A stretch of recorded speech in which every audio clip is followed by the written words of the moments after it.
Hello, my name is Rachel. I'm with Rentals with Rachel, and this is an interview with Thea Cabanilla, a short-term rental owner that I worked with to help buy her first short-term rental in Michigan, and she has actually gone on to buy a second one in Kentucky. So we're going to have a little chat about the process of buying a short-term rental. So let's start, Thea, with telling me a little bit about what you do for your day job. Sure. Hi, Rachel. Good to see you again. I am a primary care physician in Chicago.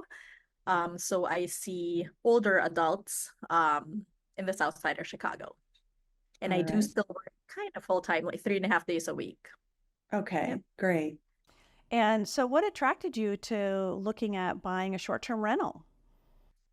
I heard about the short-term rental tax loophole from a fellow physician, and that just blew my mind. I'm like, oh, there is actually a way to earn money other than what I do on a day-to-day basis, and Mhm. also keep more of that money instead of it just all going to taxes. Right. Um, so we actually, gosh, I found out about that through a video, I think in October. And then we closed on our first property in Michigan with you end of November. So it was pretty quick. I knew nothing about real estate before that. I never thought of myself as a business person. I thought I'd be Uh-huh. doing this in my entire life. Okay. Yes, I do remember it was a quick runway for getting you under contract, and um, that it was a little crazy at the time that we were trying to put an offer in and everything, too. I don't know if you want to share that story or not, but you can if you want. I can, yeah. So I found out about that tax loophole through a video, I think mid-October, and then I learned as much as I can. I joined a course, learned as much as I can, started looking at places, and then put an offer in. Gosh, obviously less than a month later. And at the time that we were trying to close or go under contract, just go under contract, we were leaving for a cruise that same day. Yeah. So we were on the deck of the ship trying to get all these documents signed. You and the lender worked really well together and we got it done. Yes, it was an unusual contract writing, let me tell you. So yeah, for sure. So you live in the Chicago area, but you invested in Michigan. Can you tell me a little bit about what led to that decision? Yeah, so that first process that we were learning, how to invest in short-term rentals, one of the tips that I got was to look in areas maybe near you. Well, first look in your backyard. Is there Mhm. anything in your backyard? It's kind of expensive here in Chicago, so we looked further out. And then the other tip was look at places where you would want to go, maybe use this as a lifestyle uh kind of a lifestyle thing too. Like, would you want to visit your property on, some days of the year? And so we looked at a 3 mile radius. My sister-in-law lives in Michigan, so we're familiar with the Southwest area, and we just kind of trekked up the lake, by the lake there and found Muskegon. Found you actually through Bigger Pockets. Yes, Yeah, yes. so we looked at investor-friendly agents, and then you reached out right away. And I was actually looking at a different town. That sounds kind of impossible to get into for short-term rentals right now. So you suggested the Muskegon area. Yeah. And we were able to find something really fast, which was great. Um, so when you were thinking about buying the short-term rental, what was your going through your mind in terms of what sorts of features or size or elements that were really critical for when you were looking for one? Yes. So I have 4 children and I also have a lot of siblings. So it was really important. And it was always hard for me to find rentals that would fit all of us. So that was really important for me to cater to that avatar, like large family, so they can vacation together. So I wanted at least the 3 bedroom and a 2 bath. I wanted it close to the lake because I knew that would draw people in, and that's what I wanted in a rent or in a vacation home, that I would go to. Those were the biggest, and then obviously the budget. But Mhm. other than that, those were the biggest things. I was open to either a new build or a remodel. Oh, sorry, not remodel, cosmetic renovation. My Um, husband and I are both, we're both physicians. We know nothing about construction, and we didn't think we would have the bandwidth to do that. So we wanted something a little bit more turnkey. Mm-hmm. Okay. And we did end up finding you one that fit those boxes, actually, and that was a new build, which was a nice surprise, actually. And it's walking distance to the lake, which is nice. So I assume that's been working out well, having the proximity. Mm-hmm. Yes, the guests love it. There are a couple of houses, like giant houses, right by the lake, but we're like a 10-minute walk to the lake. So everyone loves that about it. Okay, good. And when you were thinking about what kind of a feel you wanted on the inside of the property, did you yourself design it? Did you consult somebody? Did you hire an interior designer? How did you choose what to furnish it with? Yeah, so I wanted a very relaxing vibe, not kind of lake house kind of feel. Mm-hmm. So I picked most of them myself. My sister is an architect and is very good with designing. So I would throw my ideas at her. And she helped me design the living room in terms of like, well, put shelves here, and all that. But no professional designer, just us. And at first that was really nice. It was fun picking stuff out, but it can get overwhelming as well. Mm-hmm. Especially towards the last phases when you were actually setting the house up already, because we did all the setup ourselves too. So when we were doing that, you'd notice, oh, all the little things you need to fill the house with. So then we needed to be really careful with the budget at that point. Sure. And how did you manage like the logistics since you lived out of the area? How did you manage like getting all the furniture delivered and everything set up? Um, we that setup was pretty quick because we closed the end of November and then we had guests um in 2 weeks, I think, 2 to 3 weeks, we already had it set up. So as soon as we got the clear to close, I started ordering stuff and getting it delivered there. Um, there is a garage that we set it up so we can manually open it from our phones, even if we're in Chicago. And so we would open that for, delivery people. And then we tried to bulk the big stuff like appliances, furniture, the big stuff. We tried to put it on 1 or 2 days, and then one of us would go to the property. I mean, it was Uh, hard. There were a lot of days when we would drive there in the morning and come back at night. oh boy. uh, yeah, just to get it done. And then we spent maybe 2 or 3 weekends there to set everything up. Mm-hmm. Um, just all in one. Like, yeah, that whole weekend we would just work nonstop. Yep. Okay. Did you have like a checklist to go by to make sure you had everything for I know I've seen them online that people will share them often. Yes, there's a lot of influencers who share their checklists for free. So I started with those, especially since, they knew what mattresses to buy, what pillows work, all that. So yeah, it's like a rabbit hole. When you find one person, it's like there's so many others now you can learn from. So I just kind of combined all of those. Hmm. Yeah, yep, and did it. Okay. And what would you say you like most about running a short-term rental? Two things came to mind. The first is earning money even when I'm sleeping. And this literally happened last night. I fell asleep early and then I woke up this morning and saw a notification that someone booked the property, So you put a lot of work in upfront, obviously during the setup, and then we self-manage too, so that's still a lot of work. But Hmm. just the fact that I don't have to be physically there, from 8 to 5 to earn my money is like very it gives me a lot of freedom. um Mm. and then the second one is the hospitality aspect of it. I really love it. I mean, it can be stressful at times since we self-manage. I do all guest communication. I do all of that. If there's a problem, I find the people who will fix it. And so it's stressful at times, but I don't know, I look forward to it. Like when guests don't respond to my automated messages, I'm like, why aren't they talking to me? It's really fun. And then when you get the reviews or they are very thankful that you provided a space for their family to get together, it's so rewarding. Mm-hmm. And Great. it activates a different side of my brain. It's like very different from my day job. So it's totally different. Yeah. Hmm. So when you say that you're self-managing, I assume that you're using like Airbnb's platform or VRBO or something to that effect? Yeah, so we're listed both on Airbnb and Verbo. And then we just, maybe a couple of months ago, I started using a property management software. I use Hospitable.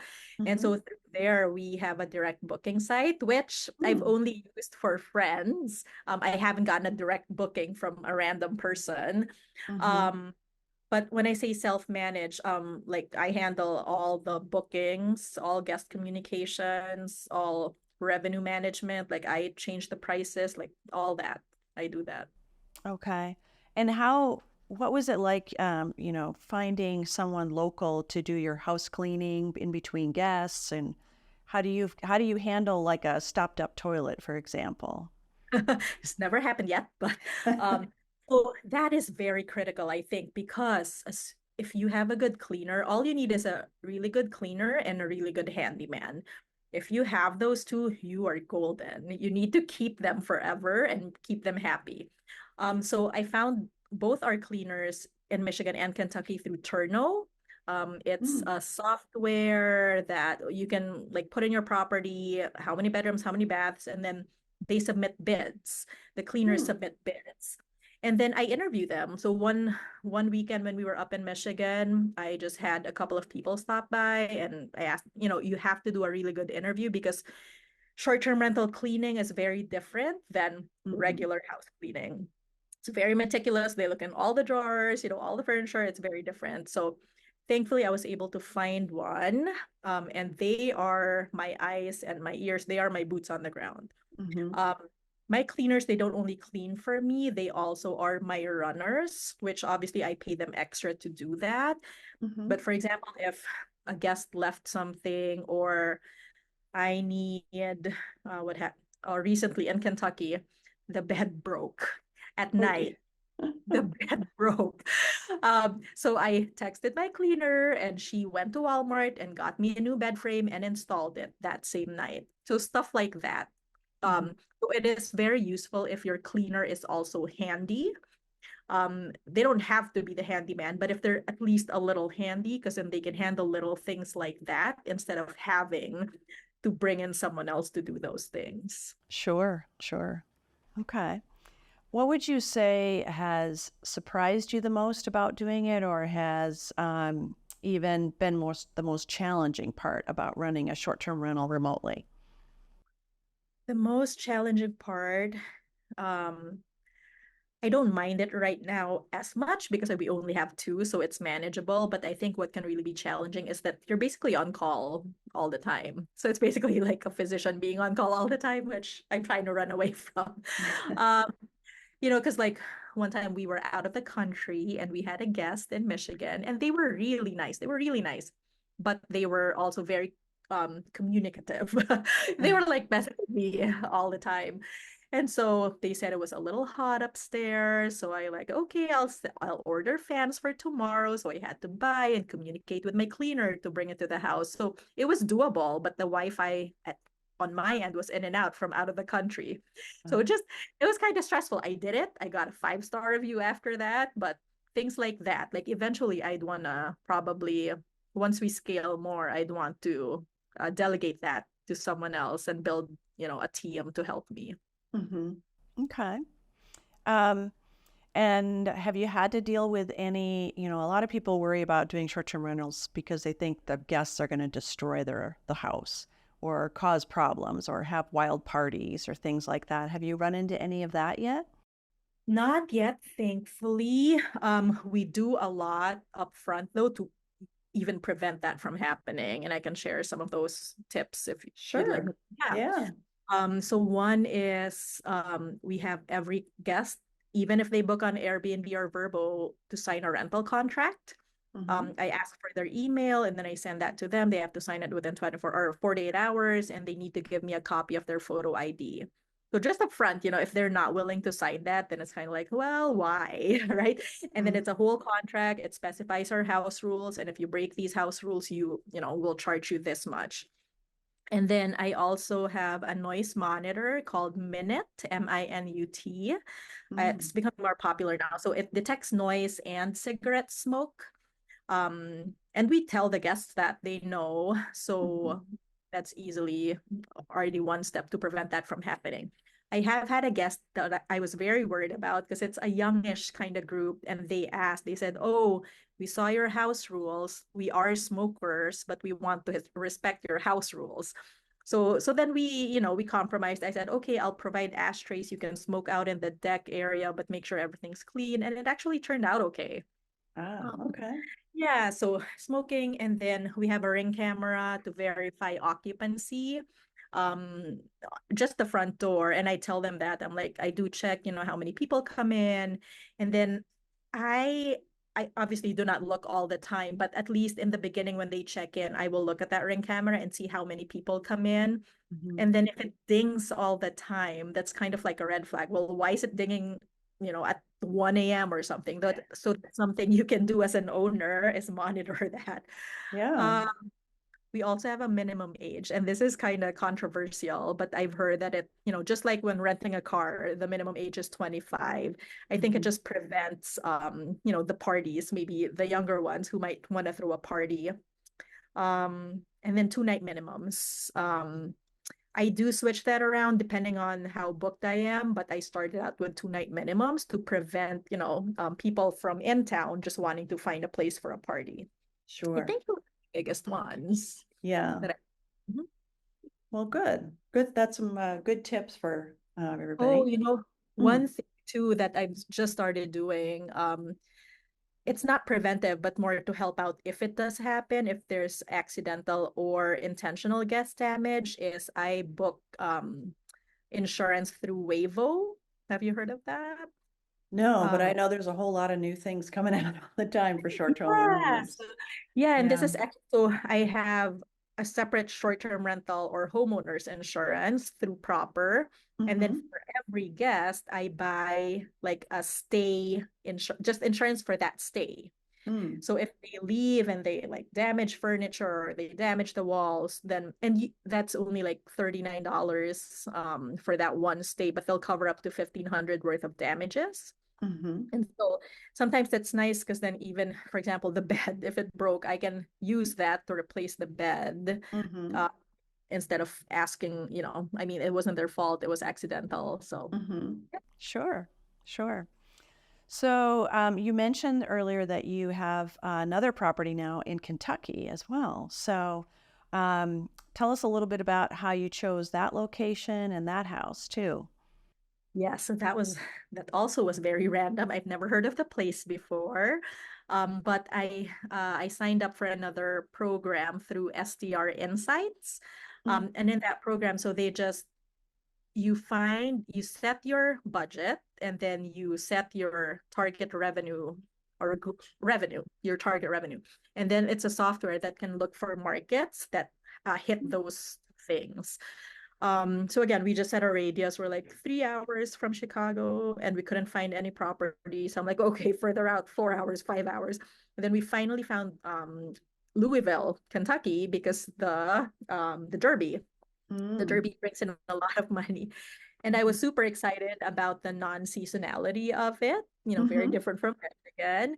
But it's hard to get permitted in Louisville. So Mm-hmm. we again found an investor-friendly agent in the area, and she has her own short-term rentals too. So she told us about the Bourbon Trail, how people look for or hop through these distilleries, and she found us a little town where we can buy a property. Nice. Nice. And so is that one up and running now as well? Yes, it's been up since I think the beginning of July, so just a month now. Yeah.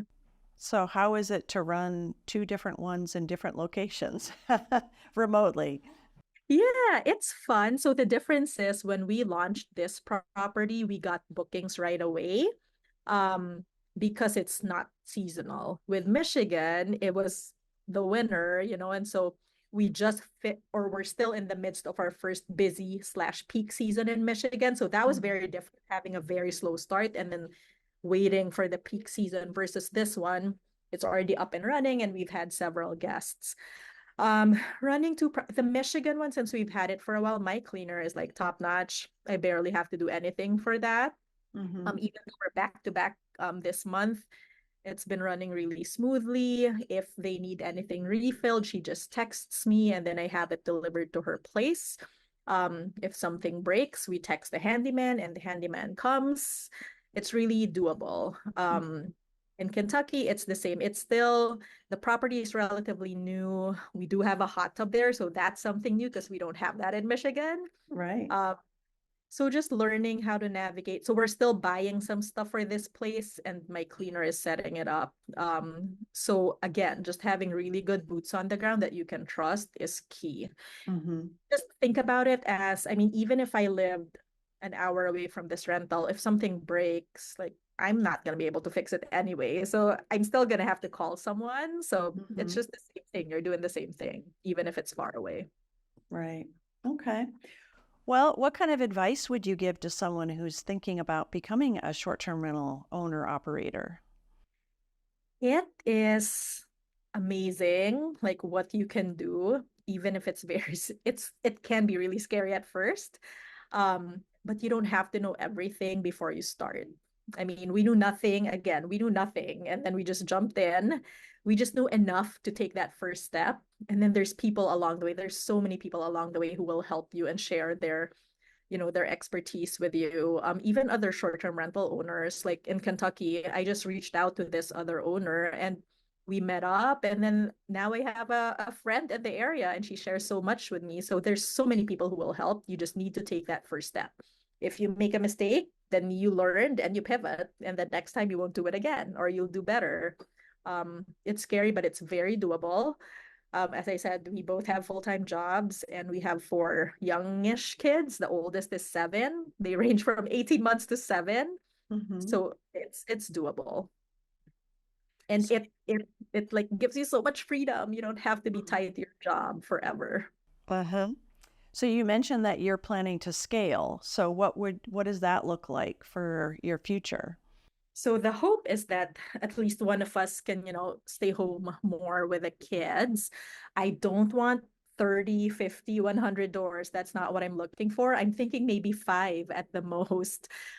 Just enough to give us, what we need, but Mhm. still manageable for us. I mean, we'll probably hire some of the day-to-day stuff out, the admin stuff, the bookkeeping, all that, but I'd still want to be really involved in it. So again, I'm looking for more quality properties versus quantity. Okay. And are you thinking that you'll cluster them in Michigan and Kentucky, or are you looking nationwide at this point? I'm hoping to cluster them just because it does get so I don't have to look for new teams. Mm-hmm. Um, but we'll see. I'm kind of looking still in Kentucky now, but a little further south, closer to the Mammoth Cave area. Mm. But that won't be close enough to my current rental, so I don't know. I'll probably eat Uh-huh. my way here. Yeah.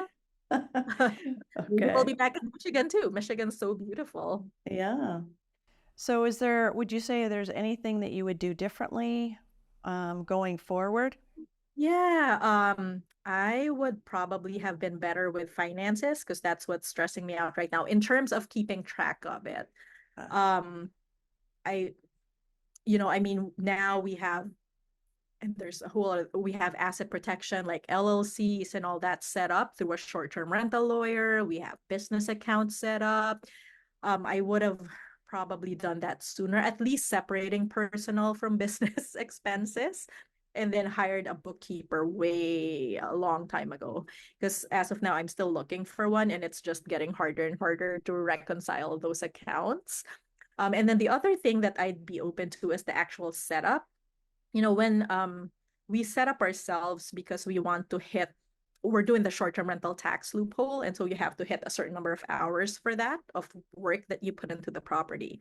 mm-hmm. But now that we've hit those hours, if we do decide to purchase another one this year, I'd probably consider having someone else do it for me. Like there's a lot of companies who would set up short-term rentals and they can do it in a week, Right. because yeah, because the money that you end up paying them might be worth it if you're able to rent it out sooner anyway, instead Mm-hmm. of us having to fly there when we're not working or drive there.